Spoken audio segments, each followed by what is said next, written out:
YS కుటుంబం చుట్టూ తిరుగుతున్న రాజకీయ వివాదాలపై వైసీపీ రాష్ట్ర ప్రధాన కార్యదర్శి సతీష్ రెడ్డి నిప్పులు చెరిగారు. ముఖ్యమంత్రి చంద్రబాబు ఆడిస్తున్న నాటకంలో షర్మిల, సునీత కేవలం పావులని అన్నారు. తాడేపల్లిలో జరిగిన మీడియా సమావేశంలో ఆయన మాట్లాడుతూ ఈ వ్యాఖ్యలు చేశారు. వైఎస్ కుటుంబ ఆస్తుల తగాదాలపై వస్తున్న ఆరోపణలను సతీష్ రెడ్డి తిప్పికొట్టారు. వైఎస్ రాజశేఖర రెడ్డి బతుకున్నప్పుడే షర్మిలకు భారీగా ఆస్తులు రాసిచ్చారు. జూబ్లీహిల్స్ ఇల్లు, ఇడుపులపాయ భూములు, హైడ్రో ప్రాజెక్టుల్లో వాటాలు, ఇలా కొడుకు కంటే కూతురుకే వైఎస్ ఎక్కువ ప్రాధాన్యత ఇచ్చారు. ఇప్పుడు జగన్ తన స్వార్జితంతో సంపాదించుకున్న ఆస్తుల్లో కూడా వాటా కావాలని అడగడం ధర్మం కాదు అని ఆయన స్పష్టం చేశారు. గత ఎన్నికల్లో షర్మిల ఖర్చు చేసిన ప్రతి పైసా చంద్రబాబు ఇచ్చినదేనని ఆయన ఆరోపించారు. ఈ యొక్క కేసు సంబంధించి ఫస్ట్ టెస్ట్ మనీ ఏదన్నా ఉందంటే ఆ యొక్క వివేకానంద రెడ్డి హత్యలో పాల్పంచుకున్నటువంటి దస్తగిరి ఇచ్చినటువంటి వాంగ్మూలం. ఈ దస్తగిరి ఇచ్చినటువంటి వాంగ్మూలం దయచేసి అందరికీ నేను సర్క్యులేట్ చేస్తాం. ఇది పబ్లిక్ డొమైన్ లో కూడా ఉంది. దస్తగిరి ఏమని ఇచ్చాడమ్మా? ఎక్కడన్నా అవినాష్ రెడ్డి చెప్పాడని ఎక్కడన్నా ఉందా? దీంట్లో క్లియర్గా దీంట్లో ఎర్రగంగిరెడ్డి అనేటువంటి వ్యక్తి ఎవరైతే 24 గంటలు వివేకానంద రెడ్డి గారికి నీడగా ఉన్నారో ఆ వ్యక్తి ఒక ల్యాండ్ డీల్, ఒక భూమికి సంబంధించినటువంటి ఒక తగాదా బెంగళూరులో సాల్వ్ చేయను పోయినామని, దాంట్లో ఏదో డబ్బులు వచ్చిందని, ఆ డబ్బులు పంపకంలో ఎర్రగంగిరెడ్డికి వివేకానంద రెడ్డికి మనస్పర్ధాలు వచ్చాయని చెప్పి ఈ స్టేట్మెంట్ దస్తగిరిచ్చినటువంటి స్టేట్మెంట్. ఇది వాస్తవం కాదా? ఎర్రగంగిరెడ్డికి మీ తండ్రి వివేకానంద రెడ్డి గారికి ఈ విషయం బయటకు వస్తే ఎవరికమ్మా ప్రతిష్ట? ఎవరో ఆస్తుల మీద పోయి ల్యాండ్ సెటిల్మెంట్, ల్యాండ్ డీల్ చేయాలని చెప్పి వివేకానంద రెడ్డి పోయినాడంటే ఎవరికి తల్లి ఆ ప్రతిష్ట? ఇది కాదా ఉండేది దీంట్లో? అది వదిలిపెడదాం. నెక్స్ట్ రెండవది, మీరు మాట్లాడేటప్పుడు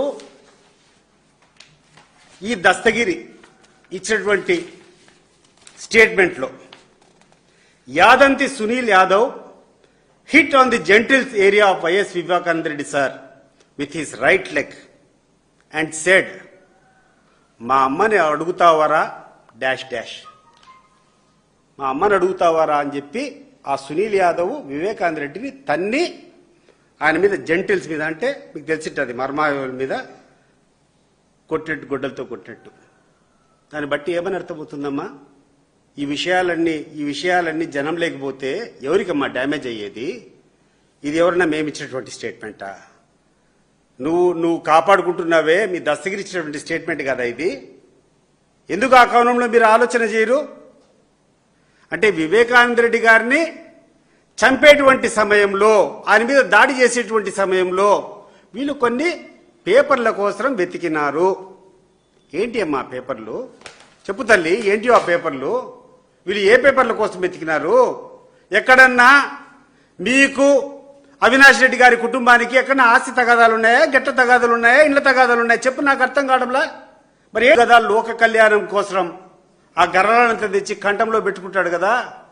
ఆ రకంగా మీ తండ్రి యొక్క ప్రతిష్ట దెబ్బతినకూడదని, మీ కుటుంబం యొక్క పేరు ప్రతిష్టలు మసకబారకూడదని, వివేకానంద రెడ్డి గారిని ఎక్కువ లాగితే ఆయనకున్నటువంటి వీక్నెస్ అన్ని బయటపడతాయని చెప్పి అవినాష్ రెడ్డి పడేటువంటి తాపత్రయము నిజంగా జీవితంలో హ్యాట్స్ ఆఫ్ అవినాష్ రెడ్డి గారు. మీ యొక్క త్యాగానికి నిజంగా చెప్తున్నాను. అవినాష్ రెడ్డి గారు పడినటువంటి బాధలు నేను చూశా. ఈరోజు సునీతమ్మ, నువ్వు అవినాష్ రెడ్డి గారి మీద నువ్వు అభియోగాలు చేస్తున్నావు. సునీతమ్మ, నువ్వు కూడా అవినాష్ రెడ్డి గారి మీద అభియోగాలు మోపుతున్నారు. ఒక సింపుల్ ఛాలెంజ్ మీకు వేస్తా నేను.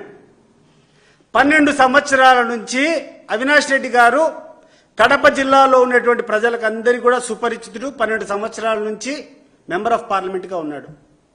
ఎక్కడైనా ఏ పార్టీ నాయకుడైనా అవినాష్ రెడ్డి గారి క్యారెక్టర్ మీద కానీ, ఆయనకి ఎక్కడైనా అక్రమ పనులు చేస్తున్నాడని కానీ, లేకుంటే ఎక్కడైనా తప్పుదావలో ప్రయత్నిస్తున్నాడని కానీ, ఎక్కడన్నా నేరాన్ని ఆయన పెంచుతున్నాడనేటువంటి అభియోగాన్ని ఎవరైనా ఈ జిల్లాలో చేశారా, భవిష్యత్తులో చేయబోతారా? నాకు చెప్పు. ఈరోజు సిబిఐ చేసినటువంటి ఛార్జ్షీట్లో కానీ ఇంకొక చాట కానీ అవినాష్ రెడ్డి గారి మీద మోపినటువంటి అభియోగం అంతా ఏంటంటే he has tampered the evidences, అంటే అక్కడ ఉన్నటువంటి సాక్ష్యాధారాలను చెడిపివేసే ప్రయత్నం చేశాడనేది ఆయన మీద ఉన్నటువంటి అభియోగం. నంబర్ 1. నంబర్ 2 ఏంటంటే ఆయన మీద ఉన్నటువంటి అభియోగము మీరు ఏదైతే చెప్తున్నారో దాంట్లో కేసులో ఉండాడు అని చెప్తున్నావే. రెండో అభియోగం ఏంటంటే ఆయన యొక్క తప్పుడు వాదనకు ఊతం కల్పించాడు. వివేకానంద రెడ్డి హార్ట్ అటాక్తో రక్తం వాంతులు చేసుకుని చనిపోయినటువంటి ఒక ప్రచారాన్ని ఆయన పుట్టించాడు అనేది రెండో అభియోగం. ఈ రెండు అభియోగాల మీద అతని మీద ఛార్జ్షీట్ వేయడం జరిగింది. ఒక్కసారి ఈరోజు ఆదినారాయణ రెడ్డి తెలుగుదేశం పార్టీలో మంత్రిగా ఉన్నాడు, తెలుగుదేశం పార్టీ తరఫున ఎంపీగా పోటీ చేసినాడు. ప్రధానమైనటువంటి రైవల్ ఆల్మోస్ట్ 2015-16 నుంచి జగన్మోహన్ రెడ్డికి వ్యతిరేకంగా పనిచేసేటువంటి వ్యక్తి ఆదినారాయణ రెడ్డి ఏం మాట్లాడారు ఒకసారి చూడండి. వివేకానంద రెడ్డి గారు గుండెపోటు వలన చనిపోయినాడనే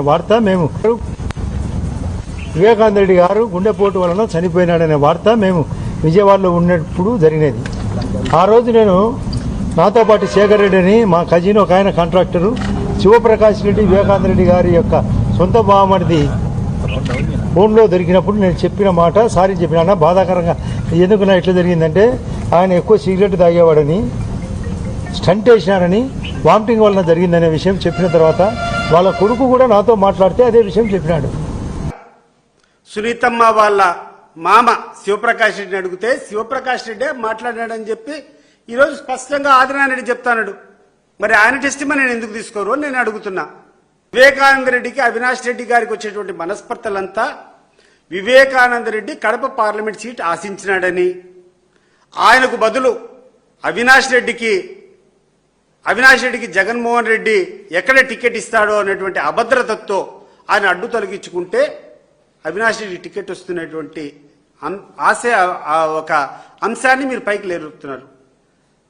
నిన్న షర్మిల గారు మాట్లాడుతూ కూడా క్లియర్గా చెప్పారు, వివేకానంద రెడ్డి గారు చనిపోయినటువంటి సమయానికి అవినాష్ రెడ్డి గారికి టికెట్ ఇచ్చేశారు, ఆయన కోసం వివేకానంద రెడ్డి గారు ప్రచారం కూడా చేశారని చెప్పి నేను చెప్పడం కాదు, షర్మిల గారు నిన్న ఇచ్చినటువంటి ప్రెస్ మీట్లో కూడా క్లియర్గా చెప్పారు. ఇంకా అవినాష్ రెడ్డి జగన్మోహన్ రెడ్డి ఇద్దరు ఒకటైన తర్వాత ఇంకా మీరు మాట్లాడాల్సినటువంటి అవసరం ఏముంది అంటున్నా. మీ గురించి పట్టించుకోవాల్సిన అవసరం ఏముంది? మీరు పదే మిమ్మల్ని వదిలిపెట్టరు, ఈ తెలుగుదేశం సైతాన్లు మిమ్మల్ని వదిలిపెట్టరు.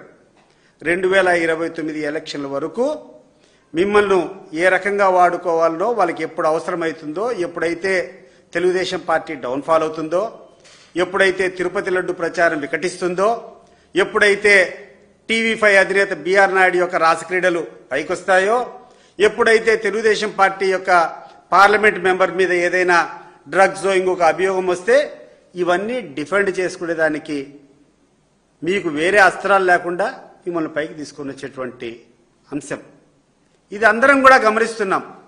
మీకు నిజంగా చిత్తశుద్ధి ఉంటే, నిజంగా మీరు కోరుకుంటే చెప్పండి, మీరిద్దరూ రండి, అవినాష్ రెడ్డి గారిని కూడా పిలిపిస్తాం. ఎక్కడ 10 మంది ప్రెస్ వాళ్ళందరినీ పెట్టుకొని ఓపెన్ గా మీరు అడగాల్సినటువంటి అడగండి, ఆయన చెప్పాల్సినటువంటి చెప్తాడు, ప్రజలు నిర్ణయిస్తారు. లేదా మీరు ఏ దేవుని దగ్గరికి వచ్చి అవినాష్ రెడ్డి గారిని ప్రమాణం చేయాలనో చెప్పండి, అవినాష్ రెడ్డి గారు ఆయన కుటుంబ సభ్యులతో వచ్చి మీరు కోరినటువంటి దేవుని ఎదుట ఆయన నిష్కలషంగా ప్రమాణం చేస్తాడు. అది లేదా కోర్టు స్పీడప్ చేయండి అమ్మా, కోర్టు ప్రొసీడింగ్ స్పీడప్ చేయండి, విచారణ తొందరగా పూర్తి చేయండి, దోషులు ఎవరో బయట పెట్టండి.